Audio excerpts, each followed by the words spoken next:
You ask Tiger to solve. This deals with linear equations with one unknown. The final result is x equals 2. Let's solve it step by step. Simplify the expression. Expand the parentheses. Simplify the arithmetic. Expand the parentheses. Simplify the arithmetic.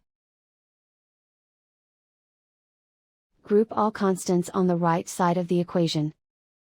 Add 8 to both sides. Simplify the arithmetic.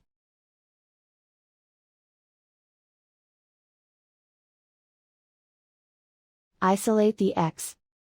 Divide both sides by 4. Simplify the fraction. Find the greatest common factor of the numerator and denominator.